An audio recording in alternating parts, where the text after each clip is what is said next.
لا الہ الا اللہ واللہ اکبر لا حول ولا قوۃ الا باللہ اشہد ان لا الہ الا اللہ وحدہ لا شریک له اشہد ان محمدا عبدہ ورسولہ. درود پڑھ لیتے ہیں. اللہم صلی علی محمد وعلی آل محمد کما صلیت علی ابراہیم وعلی آل ابراہیم انک حمید مجید. اللہم بارک علی محمد وعلی آل محمد کما بارکت علی ابراہیم وعلی آل ابراہیم انک حمید مجید. اما بعد فاعوذ باللہ من الشیطان الرجیم. بسم اللہ الرحمن الرحیم. رب اشرح لی صدری ویسر لی امری واحلل عقدۃ من لسانی یفقہوا قولی. جی، جو ٹاپک ہم آج کل کر رہے ہیں وہ ہے بادشاہوں اور امراء کے نام خطوط،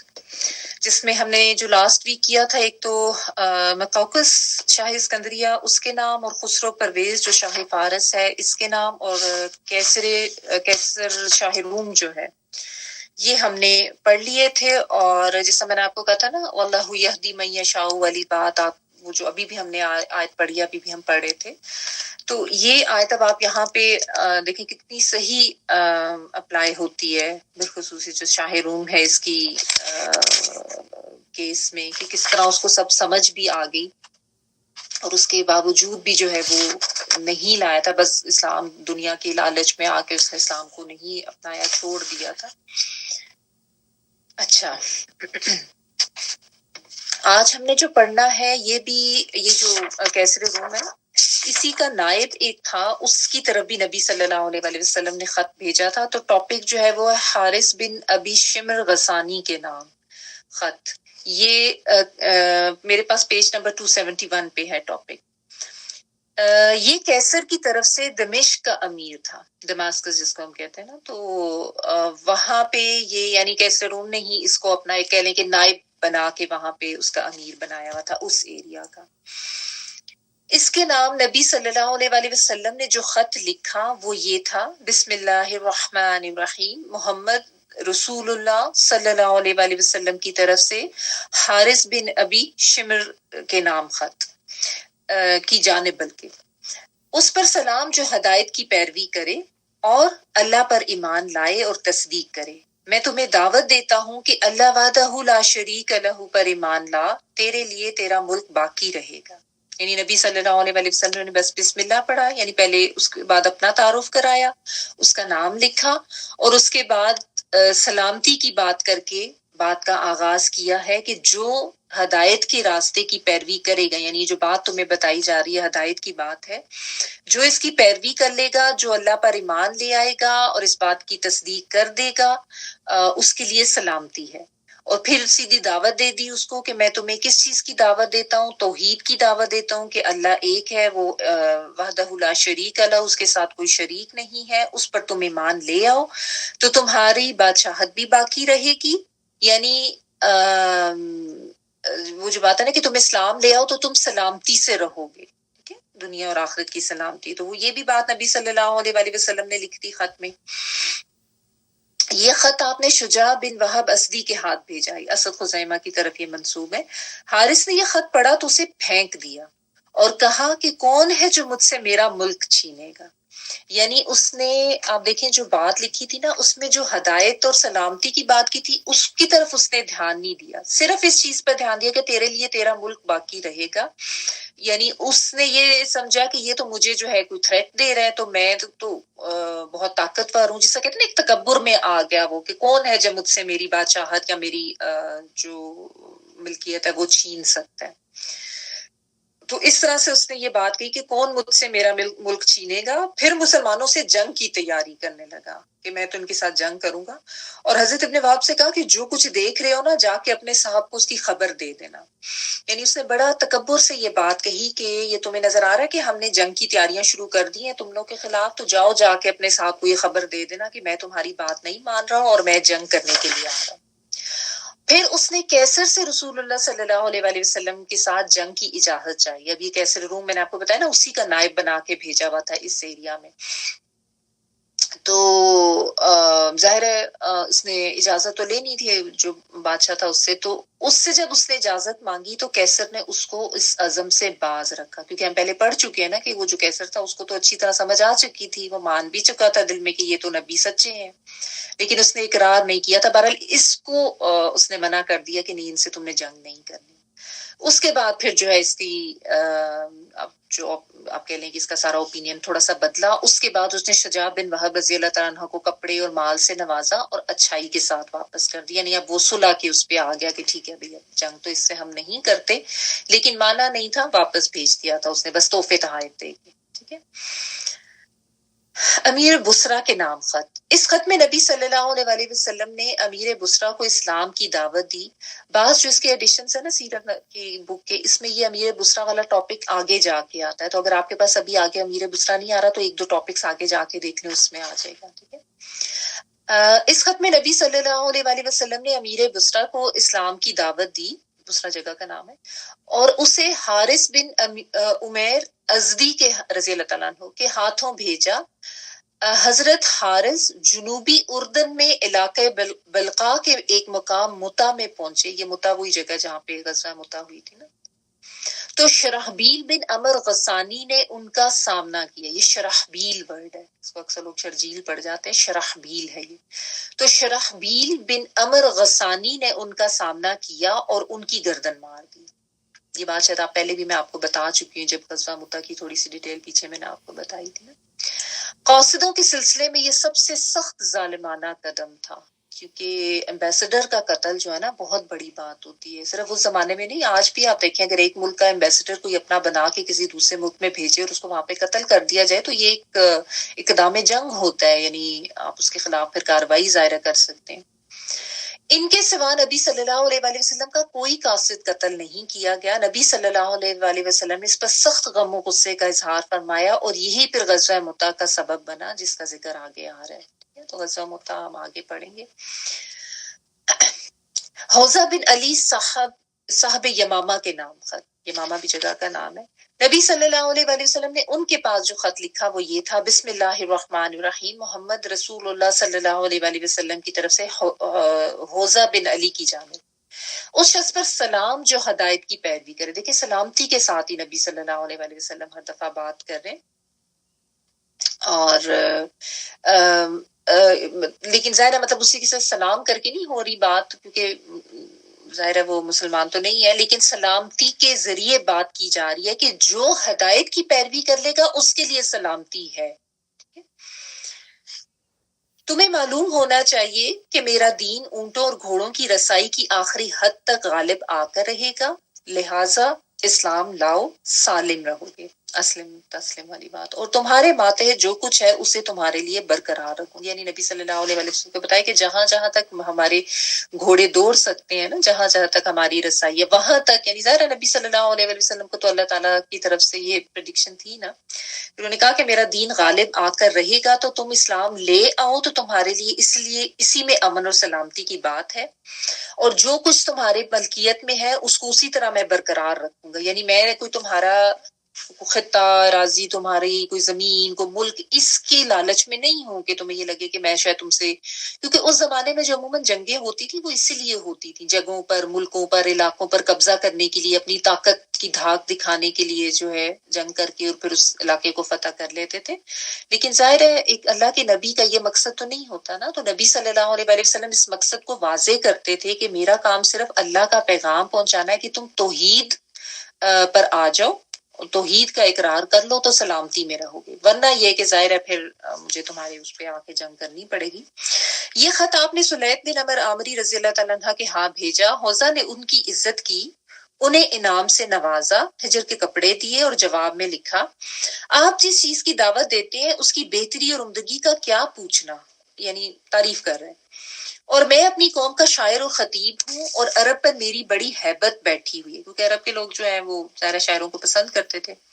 اس لیے کچھ کار پردازی میرے ذمہ کر دیں، میں آپ کی پیروی کروں گا۔ کام پردازی یعنی کہ کچھ علاقہ میرے حوالے کر کے اس کے کچھ کام سام جو ہے وہ میرے حوالے کر دیں، یعنی لالچ آ گیا نا اس کو کہ چلو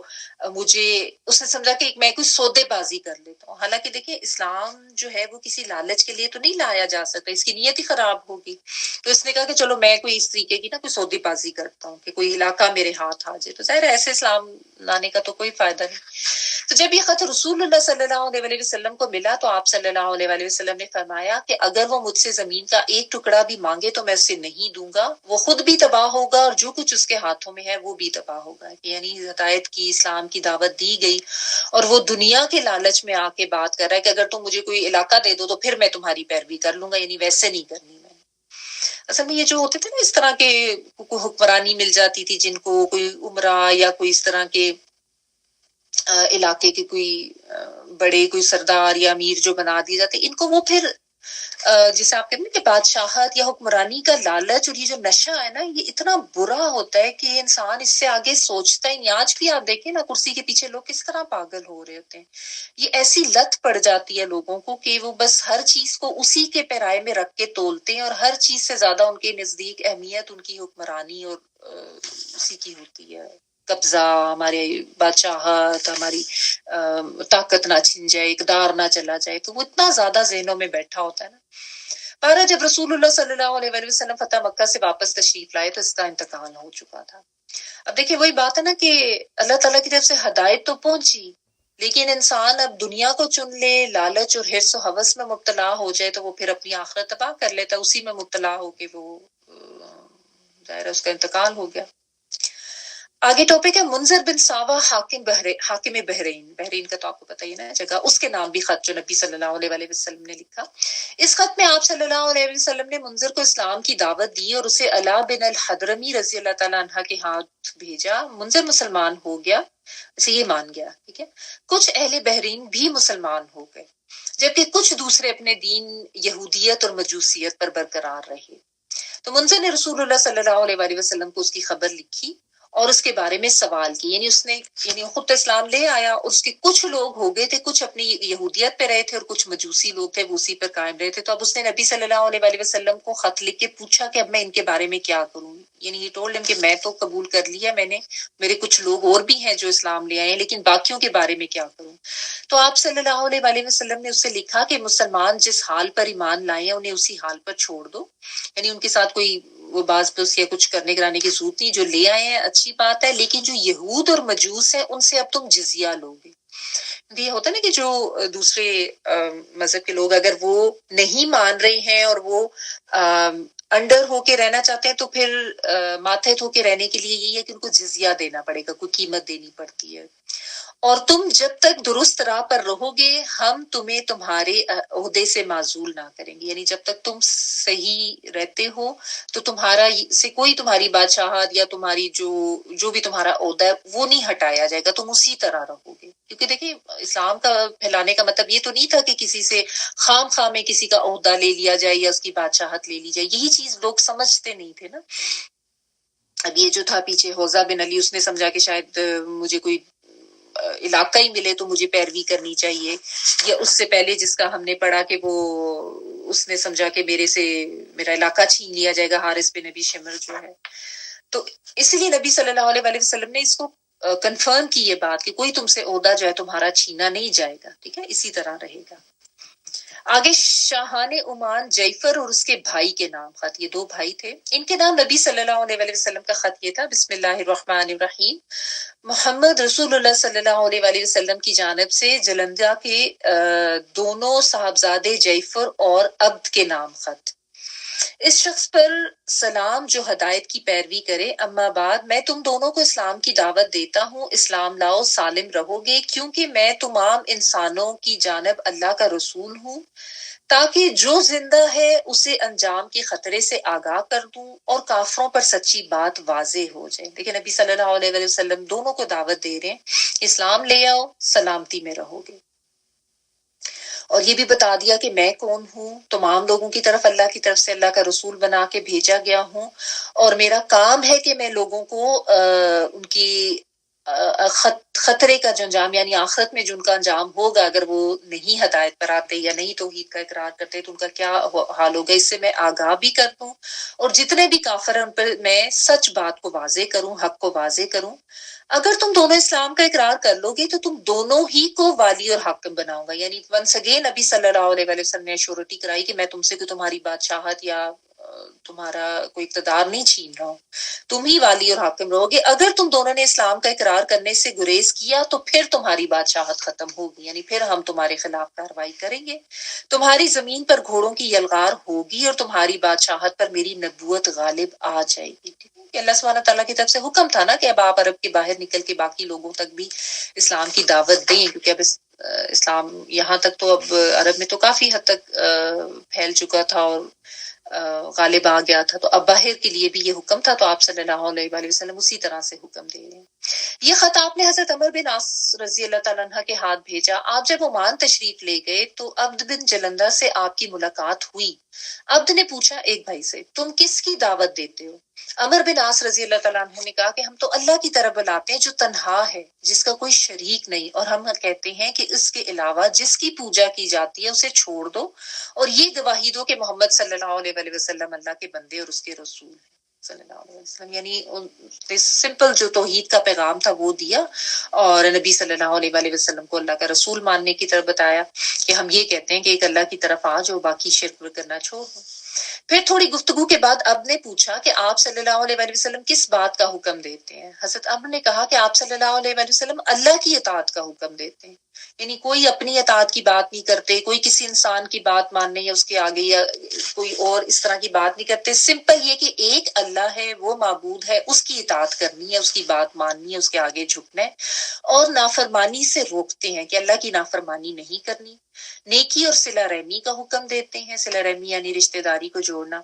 ظلم و زیادتی، زناکاری، شراب نوشی، پتھر بت اور صلیب کی عبادت سے منع، یعنی جس طرح بھی شرک کی جو جو اقسام ہے نا، چاہے کوئی بتوں کو پوجتا ہے یا کوئی عیسائیت میں رہ کے حضرت عیسیٰ کو الہ مانتا ہے یا کوئی کسی بھی طرح سے کسی پتھر کسی کو پوجتا ہے، تو وہ سب چیزیں منع ہے، ایک اللہ کی عبادت کی دعوت دیتے ہیں۔ عبد نے کہا کہ یہ کتنی اچھی بات ہے جس کی طرف بلاتے ہیں، یعنی اس کے دل میں بات کر گئی کہ واقعی یہ تو بات بالکل صحیح ہے، یعنی خیر پہ تھا نا، اور کوئی ایسی ضد نہیں تھی، کوئی تکبر نہیں تھا، کوئی دنیا کا لالچ نہیں تھا، تو اس نے کہا یہ بات تو بالکل صحیح ہے، اگر میرا بھائی بھی اس بات پر میری پیروی کر لیتا تو ہم لوگ سوار ہو کر چل پڑتے یہاں تک کہ محمد صلی اللہ علیہ وآلہ وسلم پر ایمان لاتے اور ان کی تصدیق کرتے، لیکن میرا بھائی تو اپنی بادشاہت کا اس سے کہیں زیادہ حریص ہے کہ اسے چھوڑ کر کسی کا تابع فرمان بن جائے۔ ٹھیک ہے، یعنی وہی اس نے کہا کہ بھائی تو جو میرا اس کو تو شاید اپنی بادشاہت کا اور اپنے مرتبے کی حرص و لالچ بہت زیادہ ہے، تو وہ تو شاید نہ مانے، مان لیتا تو ہم دونوں ہی آ جاتے، اپنی تو اس نے اظہار کر دیا تھا قبول کرنے کا۔ حضرت عمر رضی اللہ تعالیٰ نے کہا کہ اگر تمہارا بھائی اسلام قبول کر لے تو رسول اللہ صلی اللہ علیہ وآلہ وسلم اس کی طرف قوم پر اس کی بادشاہت برقرار رکھیں گے، یعنی ونس اگین انہوں نے بھی ایشورٹی دی کہ ایسا نہیں ہے کہ کسی کی بادشاہت چھینی جائے گی، یعنی تم اپنے بھائی کو سمجھاؤ کہ ہمارا مقصد کوئی تمہارے ملک پر قبضہ کرنا نہیں ہے، کوئی تمہاری بادشاہت چھیننا نہیں ہے، بادشاہت ویسی رہنی ہے تمہاری، یہی بات آپ ہر ایک کے خط میں اس کو بتا رہے ہیں۔ البتہ ان کے مالداروں سے صدقہ لے کر فقیروں میں بانٹے گے، یعنی وہ جو زکوٰۃ کا کانسیپٹ اسلام کا ہے نا کہ بس یہ ہوا کرے گا کیونکہ یہ اسلام میں ظاہر ہے اللہ کا حکم ہے۔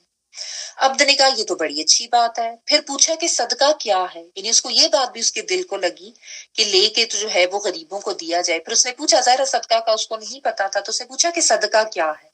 تو دیکھیں اس سے یہ بھی تعلیم ملتی ہے کہ جب آپ کسی غیر مسلم کو دعوت دے رہے ہیں نا اسلام کی، تو اس کے جو سوالات آ رہے ہیں ان کو بھی آپ نے اوپن ہارٹیڈلی لینا ہے اور اس کے جوابات دینے ہیں، یہ نہیں کہنا کہ اچھا اب یہ کیا پوچھ رہا ہے یا وہ کیا پوچھ رہا ہے۔ ظاہر ہے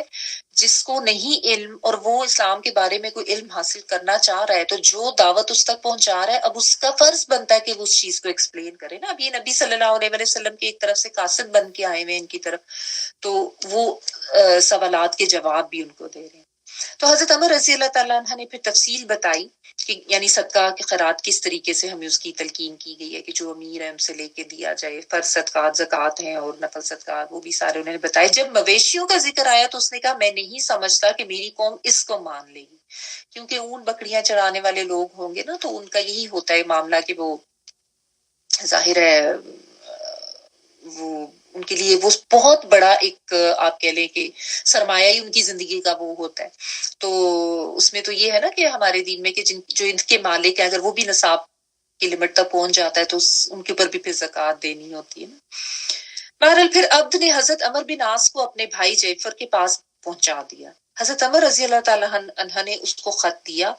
اس نے خط پڑھا، پھر اپنے بھائی کے حوالے کر دیا اور عمر سے پوچھا کہ قریش نے کیا کیا، یعنی قریش کے جو تمہارے لوگ تھے انہوں نے کیا کیا۔ حضرت عمر رضی اللہ تعالیٰ نے بتایا کہ وہ مسلمان ہو گئے ہیں، اور یہ بھی کہا کہ اگر وہ اسلام لائے تو سالم رہے گا، ورنہ تو پھر گھڑ سوار یا شہ سوار اس کو رون دیں گے اور اس کی ہریالی کا صفایا کر دیں گے۔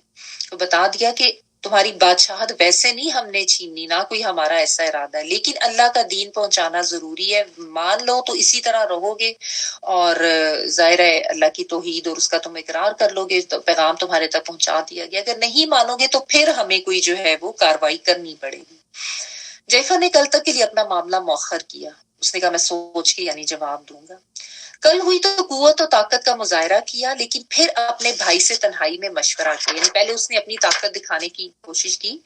پھر اس کو خیال آیا کہ بھائی سے تنہائی میں مشورہ کر لیتا ہوں، اور اس کے دوسرے دن دونوں بھائی مسلمان ہو گئے۔ سبحان اللہ۔ آپ دیکھیں بس وہی بات ہے کہ جس کو اللہ تعالیٰ نے ہدایت دینی ہوتی ہے وہ آ جاتا ہے ہدایت میں۔